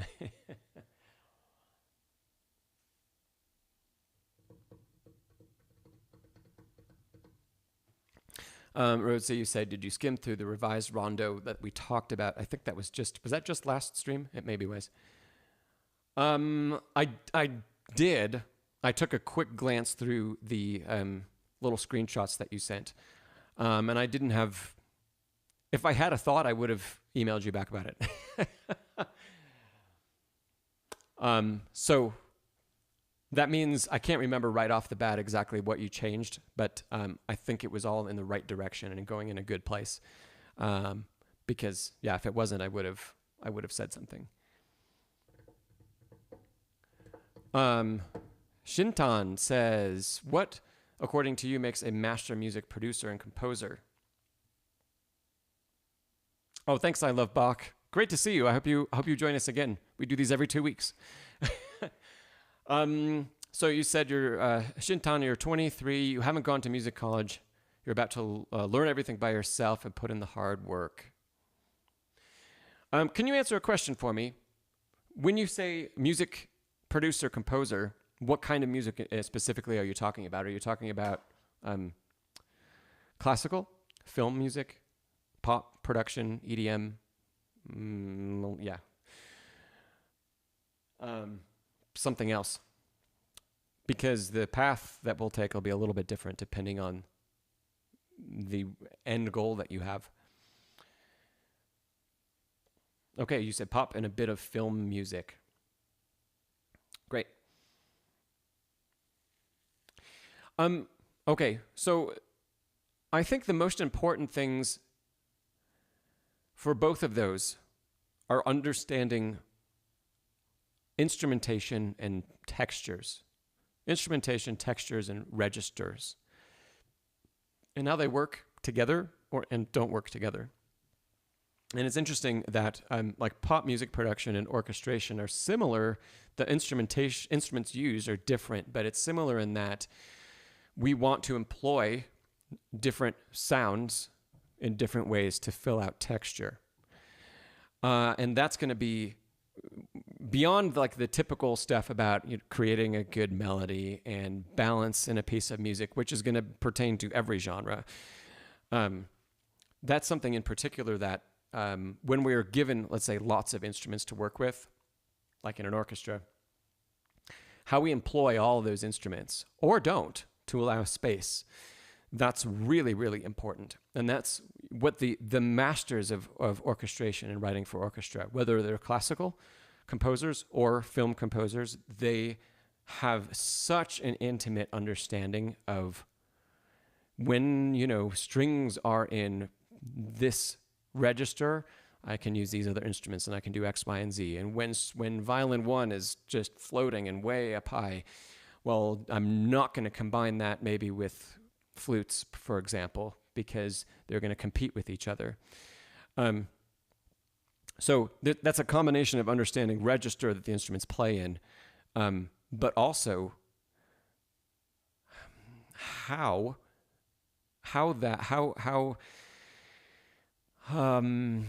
different sections or different instruments utilize different registers. What timbres work together in the same register and what don't. So I think that stuff is really important. A lot of it you can learn by ear, just by listening to stuff. Listen to, like, if you want to learn pop music, listen to pop music and start to write down, what do you hear? What are the instruments that are in all different places? Can you transcribe, even if it's not a notation? Can you play the lines that different instruments have? Different pads, different patches, whatever, different background vocals. Can you transcribe by ear the harmonies that background vocals get? That's hard. It takes a lot of practice. And then start to compile things like, instruments that are like this work in this way, and they were used by XYZ artists in this way. And then we start to build a list, right? Anytime that we're going to write music, it's always easiest if we learn what's worked well for others first. Oh, and hello, Mint. Welcome. So it's always, we can always learn from others. We don't have to reinvent the wheel ourselves every time. So depending on what you're wanting, the style you're wanting to learn, we talked about 2 weeks ago with Rhodesy, looking at Chopin and looking at Rachmaninoff, because it was that style of music. You say you play the piano. Does it help if your piano playing skills are better? For composition, if you're not writing piano solo music, I'd say yes and no. There's a whole lot of composition for piano music that revolves around pianism, which is physically how we have to execute it and why things work and why things don't work. If you're writing for other instruments, understanding why things work on those instruments is going to be really important. And the where it crosses over, I think, is that the way registration works at the piano is very similar to how it's going to work for an orchestra. But we need to know what instruments are functioning in the different areas of registration. Quick example. If we write a big, chunky chord, down in the bottom register of the piano, it sounds like mush. I mean, that one's okay. We're used to hearing that on piano because of Beethoven's writing, but we wouldn't write that for the modern piano. And that's why most modern composers don't write chords that are that chunky, especially if you go lower. That's because of registration and voicing. So if this is a B major chord, instead of writing that, we're going to write this because the voicing is much better. And if you want to write that for orchestra, then maybe we eliminate the fifth in the middle of the chord. We have basses and celli playing this low, probably like that, and then violas playing near the bottom of their register. And that's how we would divide up the chord. But now, instead of being 3 distinct pitches within a fifth of each other, I have 2 pitches separated by 2 octaves plus. 2 octaves and a third. So, there's an example for you. Antonio says, listen to a lot of Morricone. Morricone was a great composer. Listen to a lot of John Williams, too. John Williams is written in so many different styles for film. Really, really great.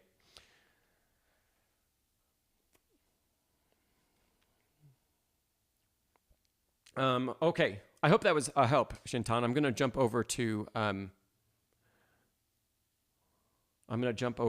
Webster's question. Hello, Webster. Webster says, as a professionally trained pianist and prepping a big romantic piano concerto with orchestra, to what extent should the soloist study the theoretical details aside from the technical? That is in great part up to you. I find that studying the theory behind a piece of music helps with memory. So if memory is something that you're concerned about, I would take a dive into doing a little bit of analysis.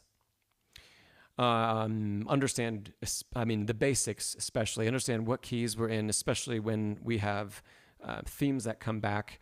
What keys do the themes happen in? Are they always in the same key? How do they transition? Dith, I will come back to your question. Thanks.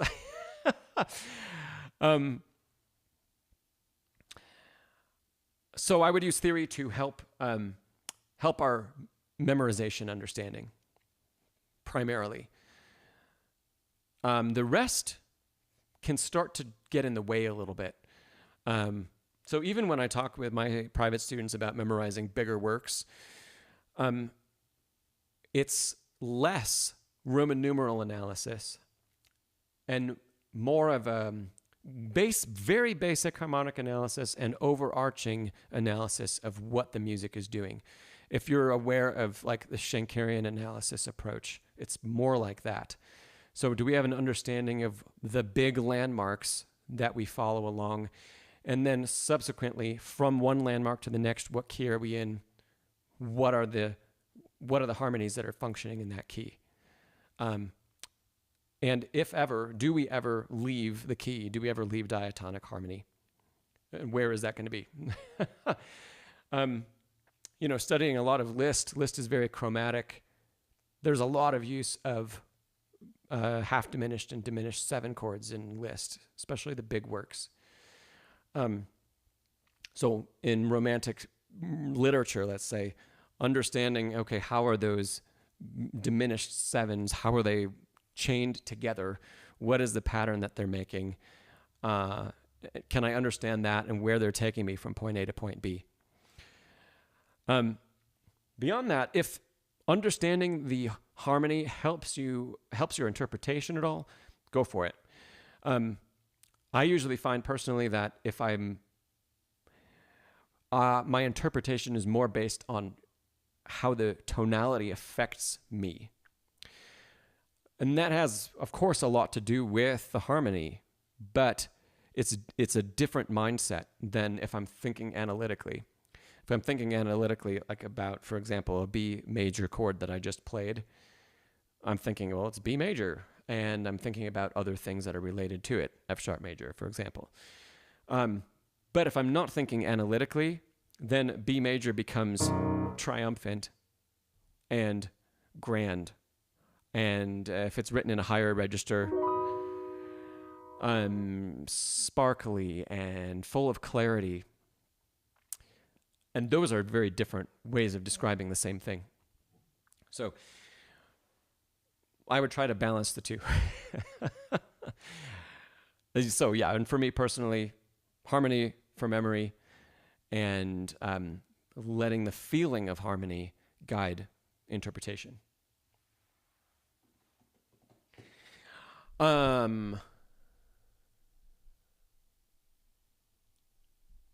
Mint.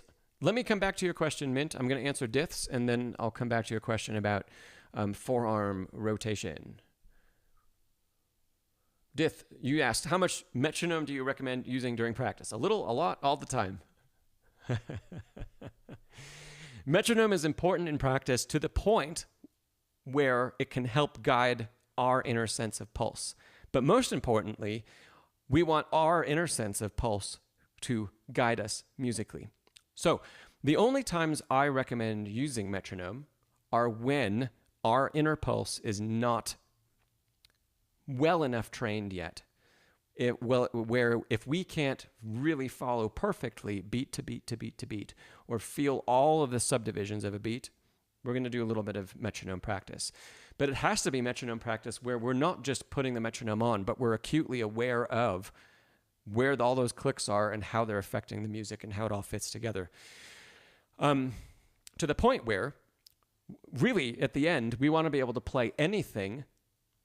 We should be able to play anything we want to metronomically without the metronome, because our inner sense of pulse is so great. Another thing that I use that helps students with this is conducting. Like, I will teach conducting patterns, because then we're using the body to show beat. We could also, I don't do this very often, but I know a lot of teachers that work with students on movement, not at the piano, but movement in the space around us and movement in rhythm. For example, walking is always very rhythmic and it's always very precise. And that's something we experience every day. And so if we can tune into that precision that our body already knows, and we can translate that to what our ear hears, inner ear hears, that's going to be far more valuable than putting the metronome on. Bachward's fellow, the metronome, he said the metronome is most useful for gradually improving technical velocity and precision in repertoire, keeps you moving precisely. Yes, 100% yes. And so I'll set up, so related to that, a student might have metronome goals for, let's say, a technical thing like scales, or a passage in a piece of rep, where we find out our current capability, we give it a metronome marking, and then we can say, I can bump metronome markings from here, and I can have a structured plan about how I'm going to take it from where we are today to 40 beats a minute faster where it needs to be when I perform it, or something like that. But still, even though we get a BPM number, the first thing that I always encourage everybody to do is check the BPM on a metronome and then turn it off. Turn it off while we play, if possible. Because if we can stick with our new beats per minute from our pulse without it being given to us, that's always the best thing. And then, okay, when we need to understand what's 4 beats a minute faster going to be, put the metronome back on, let it play for 8 bars or 16 bars while you just think about it and feel the pulse, turn it off, and then play again. It's only when that stuff doesn't work, if we're having trouble lining up our inner pulse with when we start to play, if it's too much to think about, then we take a step back and we do some playing with metronome on. Yeah. Dith, you say you typically can't figure out what you should be doing with a piece until you hear someone else play it. And then, yeah, and then it's that performance speed.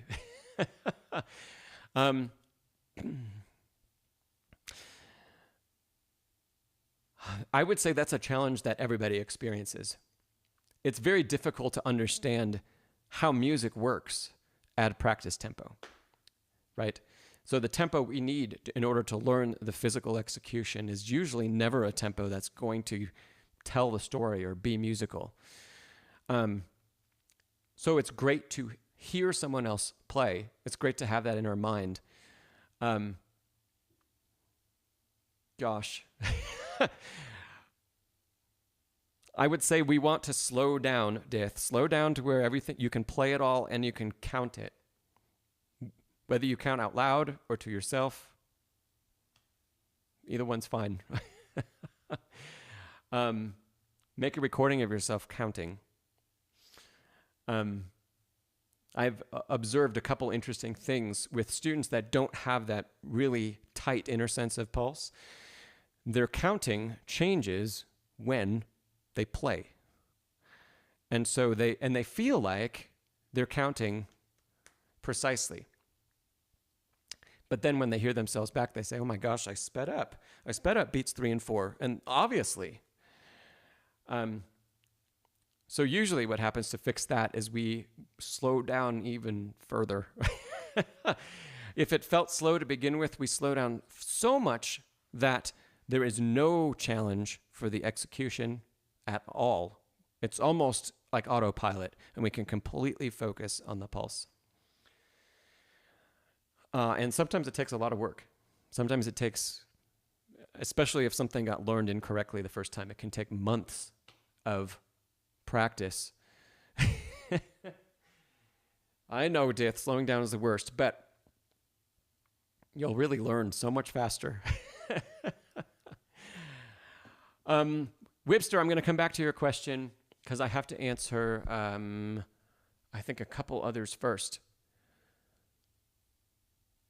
I wanted to answer Mint's question and Salman's question. So Mint, first off, Mint said, does your forearm rotate so palms are parallel to the floor? Let's see, you follow that up with, is this something I would have to work on because mine are slightly angled? Oh, okay, great, that helps clear that up. Let's say, we always incorporate forearm rotation, or we should be incorporating forearm rotation as we play. Almost the most rotated we can play is with the palm parallel to the floor or parallel with the keyboard, right? In line with that. It's very difficult to rotate further than that without moving the elbow out, and we don't want the elbow to move out. So there is a little bit of rotation that you can see it's tiny. That rotation where I can move more toward my right hand thumb side is very small. And if I try to go further than that, the elbow starts to pop out. And that's bad. Whereas going the other direction, I can go all the way over, which we obviously never play like that. But I have, what would we call that? 180 degrees of rotation outside, to the outside of the hand for both hands. But from this point of neutral, there's very little rotation the other way. So a lot of times when we play, we're focusing on rotating from the outside back in toward the inside, because that's our greatest plane, right? That's where we can make the most shift in physical position. So do we always play with the palm parallel to the floor? No. But we should be able to do that when we need to. Let me play, how about A major scale? So, to go through this slowly, and I'll show you from above. When I begin, yes, palm is parallel to the floor. As I play up the scale, the palm is now rotated. It is not parallel. That would be parallel. Now it's rotated. And it continues to be rotated until the thumb plays, for example. And then it shifts back to more neutral or parallel with the floor. Whoops. Okay. So there's always a little bit of back and forth happening, and that's just in an A major scale. If we talk about an A major, for example, an Alberti bass pattern, just in a root position chord, there is mostly rotation to the outside of the hand, and then back to neutral. So there's still rotation, But because the thumb is used so much, we're spending more time with the palm parallel to the floor. But when 5 is used, we're rotated out. There's so many variations of that, and every passage is going to have different variations, but I think that's a good general guideline to get you started. Slightly angled, for the most part, like you said, yours are slightly angled. As long as they're not angled toward the thumbs, slightly angled is going to be a better place to practice from than perfectly parallel. Because slightly angled is going to facilitate a whole lot of what we have to play, even if we're not quite aware of why it's facilitating it yet. But we shouldn't also be stuck in a slightly angled position. We should be able to freely move back and forth.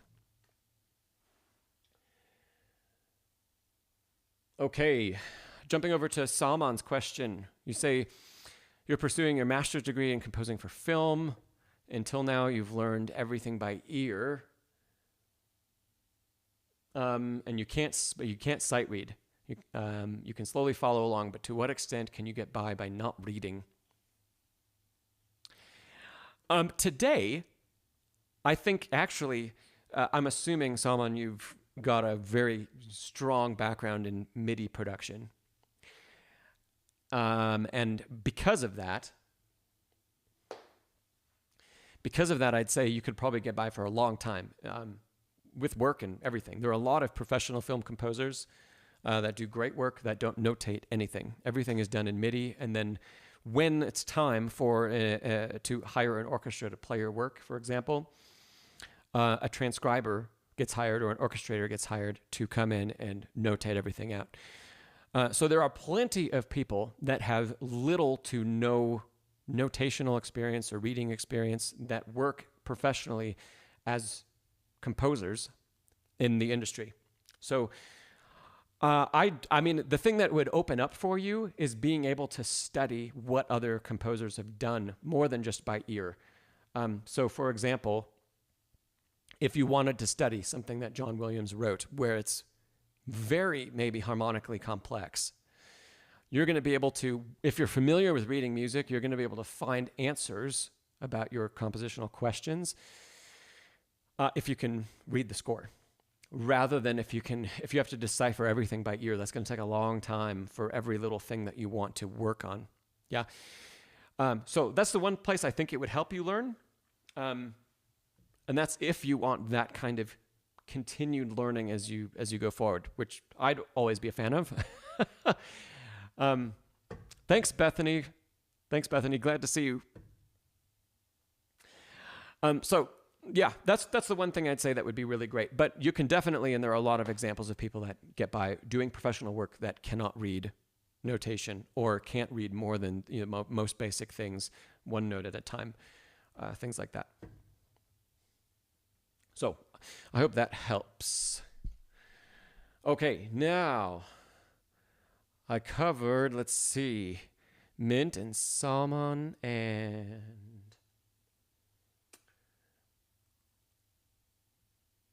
let's see, Webster had a second question. Great.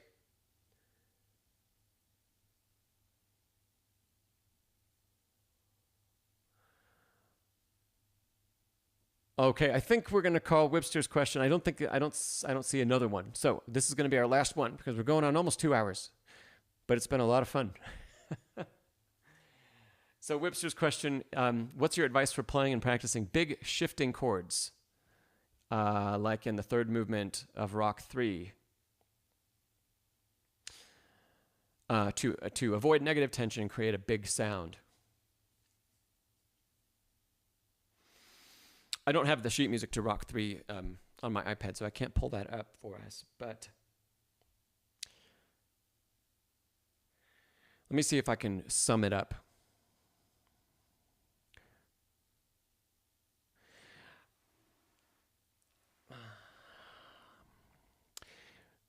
We want, as much as possible, we want to not fight nature when we're playing the really, really massive parts of repertoire.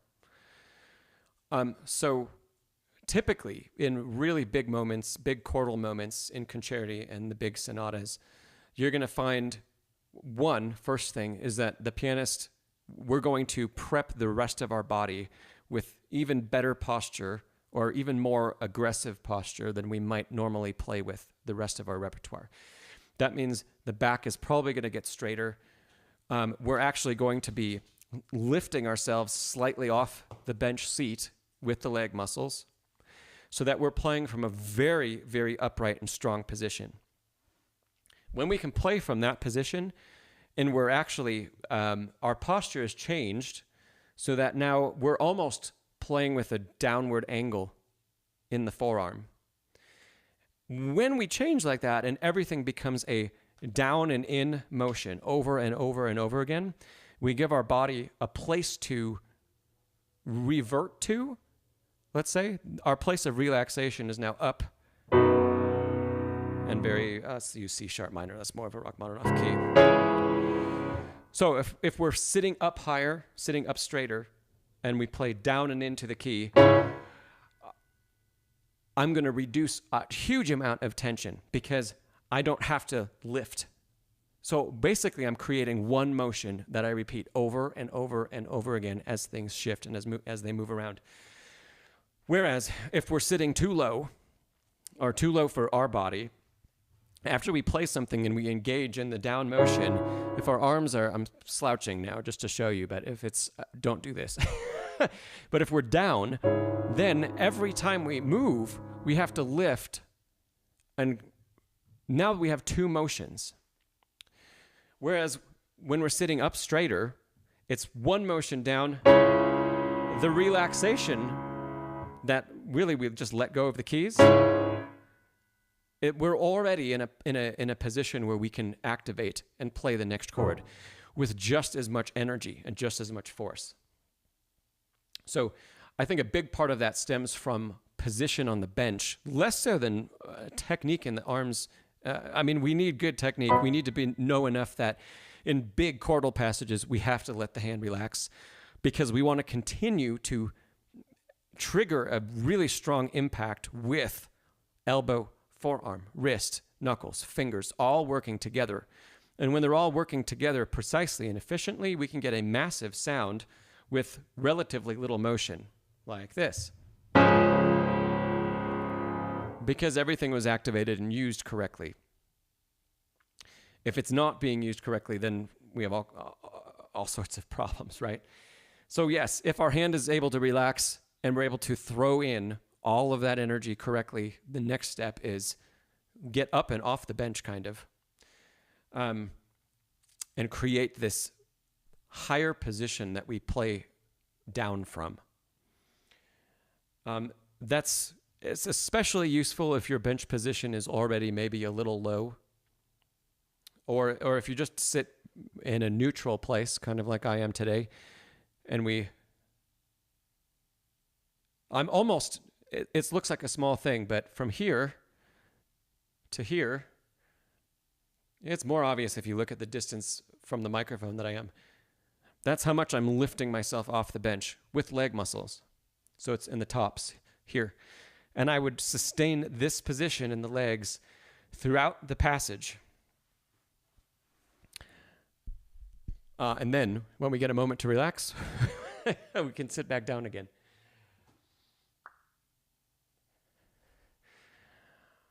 Let's see. I just saw Webster. Presumably that's not to do with sitting low on the stool. I think we can, no, it's not. This would be like extra height that we give ourselves. I find that playing down from an upper position it can yield really easily large results, large dynamic results, and with so much ease. But even it even leads to some stuff that's beyond just the positioning up and down of the body. When the legs are activated, the back is also activated. And when the back is activated, the lower back and the middle back and the upper back, we can generate even more momentum into the keys than we would be able to just kind of sitting. You know, sitting with good posture, we're using some back muscles, but as soon as we raise ourselves off the bench and need to really hold our body in position because we're not seated anymore, there's a whole change in musculature too. So I hope that was helpful, Webster.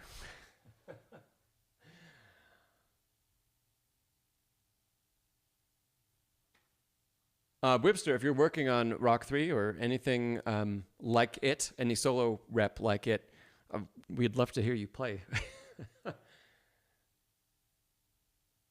Let's see. Rhodesy, you said, I'm not sure what other message, Rhodesy, that you're talking about. Oh, beautiful, Webster. Next year is great. And I like that it's not like in a month where you have so little time to prepare. But that's wonderful, wonderful. Have you performed the piece before? Is this your first performance of Rock 3? Have you performed any of the other Rachmaninoff concertos? Concerti?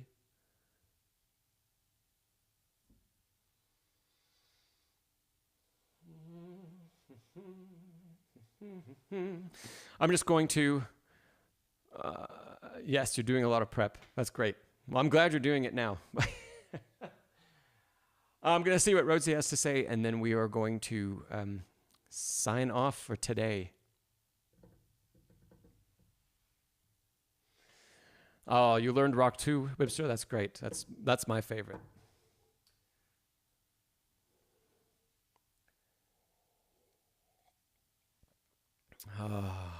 Okay.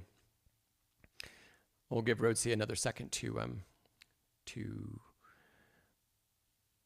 type in whatever he wrote before that I missed. In the meantime, thanks everybody for being here. And if you haven't already, please click that like button. It really helps out a lot.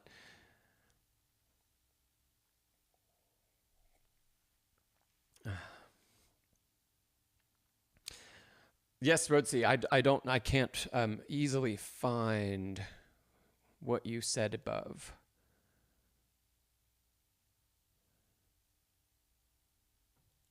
And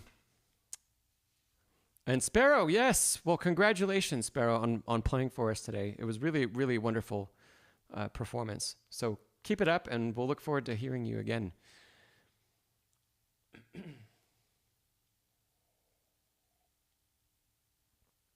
Oh, Brahms, yeah. Webster says Brahms 2 is harder. Yeah, Rachmaninoff is great, but it's it has the benefit of being very pianistic, and I don't always feel that Brahms is super pianistic. It takes a lot of kind of forcing our way, our technique through it. Whereas even though Rachmaninoff is big and bold and boisterous, it seems to just flow out much more easily. Rhodesy, I don't see anything.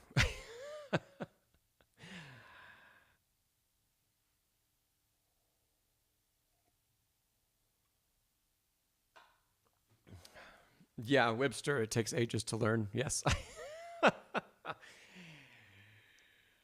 Yeah, it's all of the really advanced music of Rachmaninoff. There's so many notes per measure, and so much to digest per measure. But once we've got it, yeah, it's great. So is this what you said, Rhodesy, about Greg? I can't say his last name. Niemczuk for Chopin analysis. I think I looked up his channel briefly. Yeah, I looked up just a small little bit. So I haven't spent a lot of time listening to what he has to say, but I'll check it out for sure. Okay, I think we're ready to wrap up today. As always, thank you everybody for being here. We had 2 great questions that we kicked the day off with. It sounds like next time we're going to kick things off with listening to an improv by Rhodesy. So we'll probably dive into that first, but in the meantime, if you've got questions and you know you can't be here, especially if you can't be here, be sure and email them to me and we'll talk about them live. And otherwise, I'll see you all in 2 weeks. I love that Bachward's fellow and Sparrow are going back and forth. So anyway, yeah, we do these every 2 weeks if you're new to the stream. And thank you for everybody for being here. Thanks for all the great questions. Thanks, Sparrow, for a wonderful performance. And I know SerWoolsley's not here, but great question about Debussy that kicked us into another gear after we worked on Schubert first thing. So awesome. Bachward's fellow says, have a great week. I'll say the same thing. Have a great week. Be sure, practice smarter, not harder. I'll look forward to seeing many or all of you again in the next stream. And until next time. All right. See you, everybody.